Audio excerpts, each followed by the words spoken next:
अस्सलाम वालेकुम। मेरा नाम ज़हीर अहमद है और मैं कसूर से बिलोंग करता हूँ और मुनव्वर अबादुल्ला साहब का अप्रेंटिस हूँ। अल्लाह ताला ने पाकिस्तान को बेशुमार वसाइल से नवाजा है। चारों मौसम, खुशगवार और मौजू आबो हवा, बेहतरीन नहरी निज़ाम, ज़रख़ेज़ ज़मीनें और मेहनती किसान इस वतन की शान है।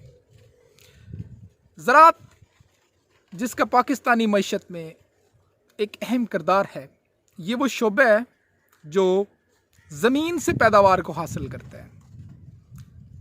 सनतें हमारी ज़राअत के मरहून मन्नत चलती हैं। सनती शोबा में ज़राअत एक अहम रोल प्ले करता है। सनतों को खाम माल प्रोवाइड ज़री शोबा करता है, जिससे सनतों का पहिया चलता है और हमारी मईशत रवां दवां होती है। सो हम ये कह सकते हैं कि सनती तरक्की में ज़राअत एक बुनियादी रोल प्ले करती है। ज़राअत के शोबे की तरक्की से, ज़राअत के शोबे में पैदावार के इजाफे से, क्वालिटी प्रोडक्शन के इजाफे से सनतों को खाम माल की फराहमी में जितना खाम माल की फराहमी ज़्यादा होगी, क्वालिटी प्रोडक्शन खाम माल पहुँचेगा, उसी अंदाज में सनतें ग्रो अप करेंगी, जिससे हमारे मुल्क में रोज़गार का इजाफा होगा और एक वैल्यू इकॉनमी के अंदर क्रिएट होगी। पाकिस्तान एक ज़री मुल्क है जिसकी 60% आबादी देहात में रहाइश पजीर है, जिसका तमाम दारोमदार ज़री शोबे से है।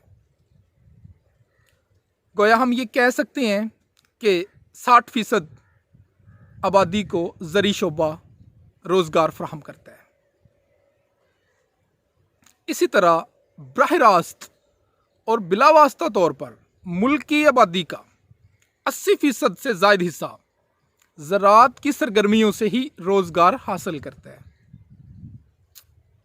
हमें ज़राअत की अहमियत अपने मुल्क में समझने की ज़रूरत है।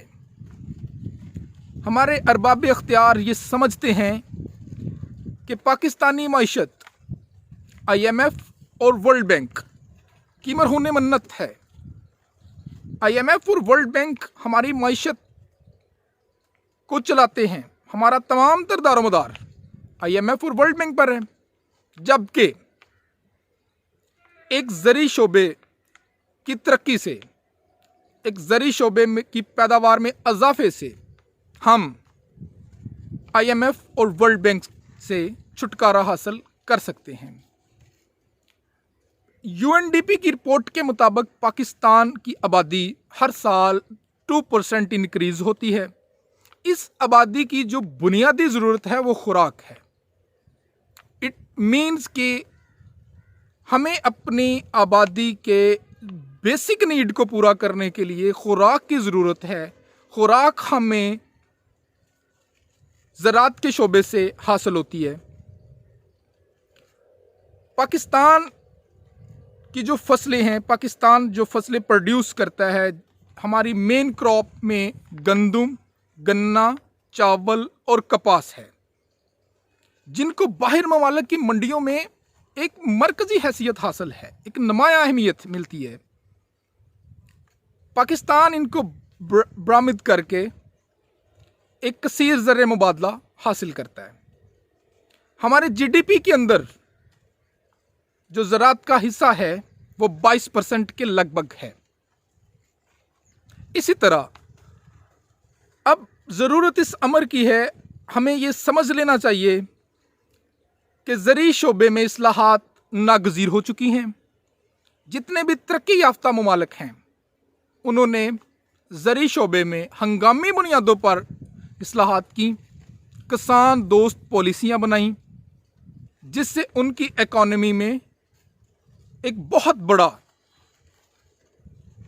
ज़राअत के शोबे ने रोल प्ले किया। हमें फिलफौर उन पॉलिसीज़ को अडॉप्ट करना है जो किसान दोस्त हों, जो हमारे शोबे से वाबस्ता हों और हमारे शोबे की तरक्की में अपना रोल प्ले करें। एक बहुत तलख हकीकत कि जब हम अपनी फसलों, अपने मुल्क की इकॉनमी के बारे में हमारे अरबाब इख्तियार पॉलिसीज़ बनाते हैं तो शायद वो ये भूल जाते हैं कि इस शोबे की अहमियत क्या है। इसी शोबे की अहमियत को नज़रअंदाज करते हुए हमारी इंडस्ट्री का मेजर पार्ट, कॉटन इंडस्ट्री का मेजर पार्ट आज बांग्लादेश ट्रांसफ़र हो चुका है, जो कि इंतहाई शर्म की बात है शायद। इसी तरह बहुत सारे तरक्की याफ्ता ममालिक जो एग्रीकल्चर बेस्ड नहीं है, जिनका एग्रीकल्चर से शायद दूर दूर तक कोई ताल्लुक नहीं है, वो अपनी इकोनॉमी का 70 to 80% जीडीपी में एग्रीकल्चर से प्रोड्यूस करते हैं। जिसकी एग्जांपल मैं हॉलैंड दूंगा, जर्मनी दूंगा। हॉलैंड एक ऐसा मुल्क जो हमारा कसीर ज़र्रे मुबादला अपने पास खींच लेता है, क्योंकि हमारे पास हमने कुछ ऐसे प्लान नहीं किए, कुछ हंगामी बुनियादों पर हमारे अरबाब अख्तियार ने पॉलिसीज़ नहीं बनाई जिससे हमें पैदावार में इजाफे के लिए, गुड क्वालिटी प्रोडक्शन फसलें हासिल करने के लिए सीड मिल सके। सो हमें मजबूरन उनसे सीड परचेज करना पड़ता है, जिससे एक बहुत बड़ी अमाउंट बैरून ममालिक ट्रांसफ़र हो जाती है। सो हमें अब ये समझना है, अगर पाकिस्तान की तरक्की, पाकिस्तान की माइशत की तरक्की हमें करनी है तो हमें किसान और ज़राअत को अहमियत देना होगी। बहुत बहुत शुक्रिया। Thank you very much.